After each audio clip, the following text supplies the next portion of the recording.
Angus Adams, Chapter 7, Busted. The plan was to casually stroll past Jackson's room and take a sly glance in at the window while he, Jackson, was safely off working elsewhere on the school grounds. Unfortunately, the plan had been immediately thwarted by Mr. Jackson himself striding past them into his room just as they got there. Now Angus stood with Hamish at the edge of the nearby oval, pretending to watch the other kids mucking about. In reality, they were waiting for Mr. Jackson to leave his room, hopeful it would happen before the bell rang, and they had to abandon the mission. Time was running out. Come on, urged Hamish nervously, hopping from one foot to the other as though desperate to pee. Hurry up! Clutching their suspect list in his hand and consulting it again, he said, Remember, we're looking for 2 laptops, an iPad, and an Android tablet. Oh no, Angus had spotted Rapata Takani ambling towards them, flanked by a couple of his dull-eyed cronies. Look out, he whispered. He'd been in prep class with Rapata, who was then and still was twice as big as any other kid their age. For some inexplicable reason, Rapata had decided in prep he was going to hate Angus and pick on him at any opportunity. Stomp on his lunchbox, trip him over as he went past, that sort of thing. Angus had long ago given up trying to work out what exactly Rapata had against him in the first place, or even trying to make things right between them. Easier just to stay out of his way. What are you looking at, Adams? Said the mountainous boy, smirking as he neared, his cronies giggling stupidly. Angus prayed they'd just keep walking, and for a moment it looked like they would. But then something seemed to occur to Rapata, and with an unlikely speed, he took a sudden sidestep to place his bulk square in front of Angus. Hey, you been pinching stuff. Uncertain if that was a question or statement, Angus remained silent. Rapata was like a dog.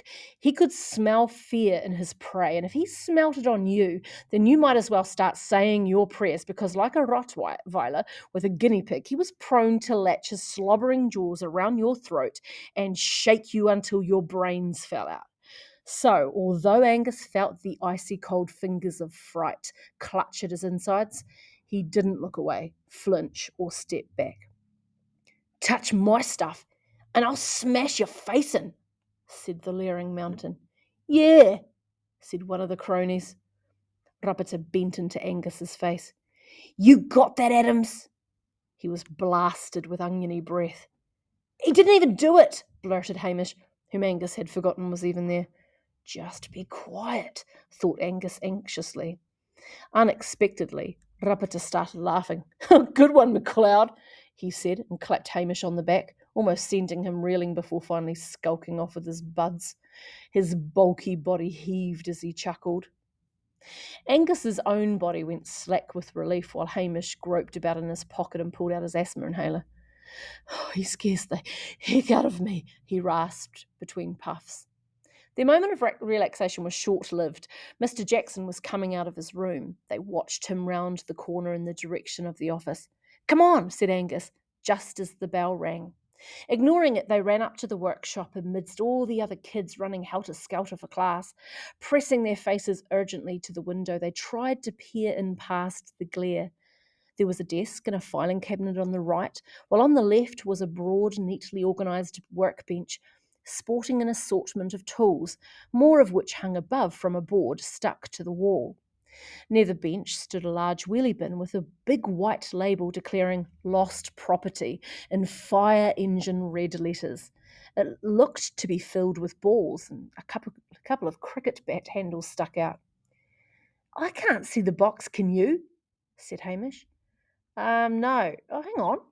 Is that it there, pushed under the bench? See? Said Angus. Yeah, I think it is, said Hamish, following Angus's gaze. Unfortunately, the box, sitting large as life under the workbench, was closed. Angus stepped back from the window.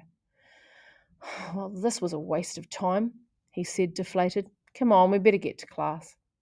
Look, door's unlocked, said Hamish, who had one hand on the door handle and had pushed it open an inch.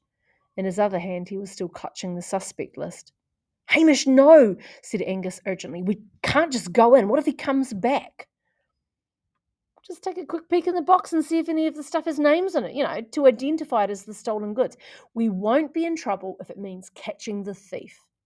Hamish pushed the door open farther. Hamish, I really don't think. I'll just have a peek while you keep a lookout. And with that, he disappeared through the door. Jeez, this was typical of him. Charged right in with no thought to the consequences. In year two, Hamish had stuck his whole head into a bowl of chocolate cupcake batter the class had made because some idiot had dared him to. Last year, he'd jumped on Mr. Barry's idling ride-on mower and ploughed it through a prep class's geranium bed because it seemed like a good idea at the time. Feeling intensely uneasy, Angus peered around the hall corner to keep watch for Mr. Jackson.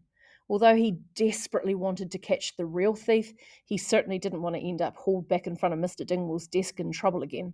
Besides, Jackson was ex-army for goodness sake. He could probably kill them both with one hand tied behind his back. As Angus was thinking this, who should he see but Mr. Jackson himself come out of the office and stride purposefully towards the hall. He was coming back. Angus scrambled to get the 2 metres back to the workshop door, finding his feet had turned into blocks of cement. He finally got there and thrust his head in. "Quick, get out of there! He's coming!" Hamish was under the bench, bent over the now open box.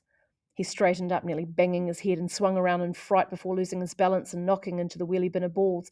The bin went flying and balls bounced into every corner of the room. Great. Angus rushed in and frantically scrambled around with Hamish trying to get the balls all back into the bin. Not fast enough.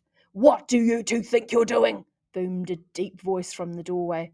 It was Mr. Jackson. He stood, glowering down at them. They were busted.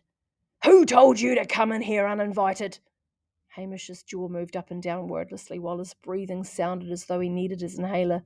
Angus thought fast. Sorry, Mr. Jackson. We lost our ball and I thought someone might have handed it in to you." Mr. Jackson wasn't impressed. "First of all, the bell rang 5 minutes ago. You are supposed to be in class. Second of all, you are never, I repeat, never allowed to come in here if I'm not present." A pause. "Do you understand?" "Yes, Mr. Jackson."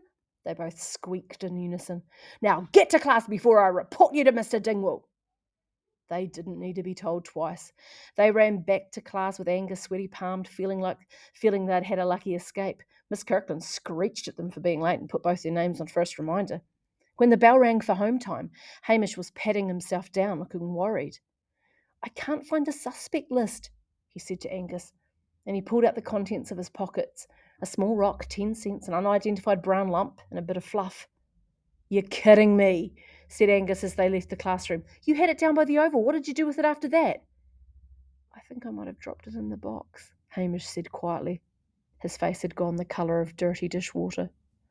"What? What box?" said Angus impatiently.